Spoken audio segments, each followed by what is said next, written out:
Hi, if you're watching this, you're sort of interested in maybe how I'm going through chemotherapy. For those of you who don't know, I was diagnosed with stage 4 colon cancer. They um, removed a chunk of my intestines, and I'm going through chemo. And I'm lucky that they're actually treating it as what's called pseudo stage 3 because they think the doctor was very optimistic that though it had spread, that they removed it and they're there. But I'm going through chemotherapy. It's called FOLFOX. So, which gives me the links to the drugs that they give me down below. The For me, chemotherapy has not been bad at all. I've been going through this, and I'm one of those people who I feel better now than I have in years. And I say that, and I truly mean that.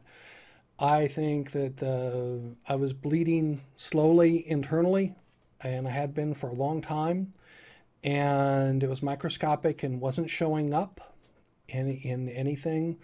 Even when I went into the hospital, they did a test to check the stool to see if there was any blood in there. There wasn't. The test came up negative. Not even ambiguous, negative. It's because the tumor was so far up that my body had actually digested the blood. So going through this chemo has been interesting. There are some challenging things about it. Go through the standard ones. I get the sensitivity to cold, touching cold things, and I get what's called peripheral neuropathy in my hands and feet. So right now my hands feel like they're a little bit asleep. They're not too bad. It's just a little bit. I end up having some constipation and taking a little bit extra fiber because of that, or eating foods that have a little bit higher in fiber. This time I had a couple of interesting side effects and some other ones. I'm still bleeding sometimes when I inject. I take insulin and I inject insulin, and sometimes I get it bleeds, which is sort of strange. I mean, I put on a clean white t-shirt this morning and I injected my insulin, and I look down and then there's the little red spot on my t-shirt. And it doesn't happen immediately, but it comes a little bit later, and it's just a drop of blood. But I am bleeding from injecting insulin. If you don't know, insulin needles are tiny. They're very, very fine, and normally you don't bleed from those things. They normally don't, you almost don't feel them most of the time. So I'm still doing a little teeny bit of bleeding. This week I had one that scared me a little bit, and that was I went to the grocery store last week, almost a week ago, and I'm going through the grocery store and I start getting dizzy. Now, if you've seen my other video, which is the where did all my blood go, that was the sign that was what I was seeing when I was getting dizzy because of low blood pressure. And I've come home and tested my blood pressure and so on, and might be going a little bit low. I'm not sure. I go in and get my blood test every 2 weeks. My platelet counts was fine. My doctor is still not sure. She's going to run some more tests. I do that Tuesday, which will check for coagulation factor to see if that's anything with my bleeding. But that's sort of standard. I mean, if you stand up, actually it's a little more, or for me, if I bend over and then I stand back up straight, I get a little bit of dizziness, which is actually common with this stuff. It means you just have to be a little bit careful, a little bit slower. Sunday was the worst. That last Sunday was the worst. I came home, put the groceries away, and laid down, and it went away. After a while, took a nap. I'm tired. I get tired that I'm turning more into a night owl, which I'm trying to get back to. This one was the new one, and I've always had some minor back problems, and I try and be very cautious about my back, and my back started hurting. So after I thought, okay, I could take some Tylenol or some Aleve, a generic Aleve, naproxen. But this time, so I started doing my back exercises, and now it's feeling much better. But that also is common with chemotherapy is that you can get back pain. I read some of these horror stories of people with this. For me, it hasn't been bad at all. Probably the worst one this time was the loss of taste. And when I mean loss of taste, I mean really loss of taste. You couldn't taste. There was a day where there was, I think it was Friday, that I couldn't taste hardly anything. I mean, it's, you eat it and there's just no taste in your mouth. You didn't taste sweetness. So that was one of the things that I've had is I've been eating a lot of sweets and so on, and they don't mind because they don't want you to lose weight, and my weight fluctuates because of the amount of liquids that I drink amazingly during the day. So, and I'm supposed to be doing that. I'm still low on sodium, so I'm supposed to salt all my foods or eat more salty foods, and that's a challenge. Getting more sodium into my diet is actually challenging because you always see, oh, low salt, everything. Now, where's the high salt stuff? Where's the high salt stuff? And that also may be a cause of the low blood pressure, because if your sodium goes low, then you can get to that. I know that because before I even went in for colon cancer, my doctor was telling me maybe I need to eat some salty snacks to get it will raise my blood pressure, so that, because I was running low blood pressure. And so I may be getting low blood pressure because of my sodium.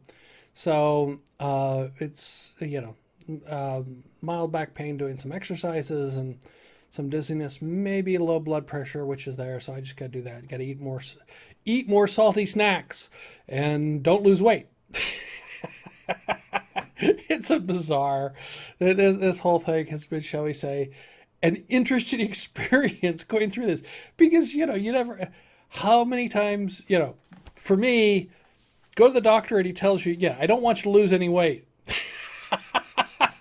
That's, no, my oncologist doesn't want me to lose any weight.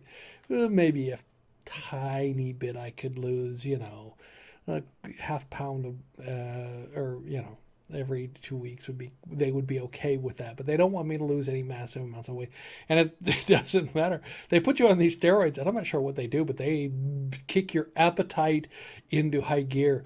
I went to a movie tavern. I put another review of Hardcore Henry, and I'm eating, and I can't really taste the food really well. But I bought the big thing of their Nacho Libre, or I think is what they call it, and then I bought their balsamic blue burger. And I can't tell you what it tasted like because I had no taste. I could taste some of the stuff, and spicy foods, if it's spicy enough, I can taste it. So the nachos, I'm eating the jalapenos on there, and that's great. And the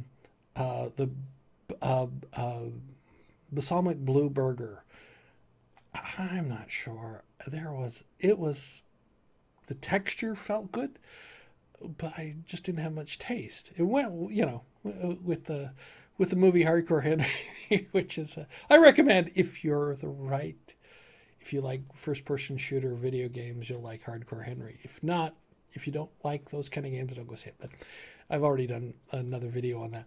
But this was sort of interesting in the loss of taste. And the reason it was real depressing was the loss of taste of chocolate. I ate a piece of chocolate and it has no taste. And that's depressing. That was depressing. That got me down depressed a bit. This time I didn't think I had any sores in the mouth, and then today I looked and I have a minor little one in the back. It was just because it was when I brush my teeth, I feel it.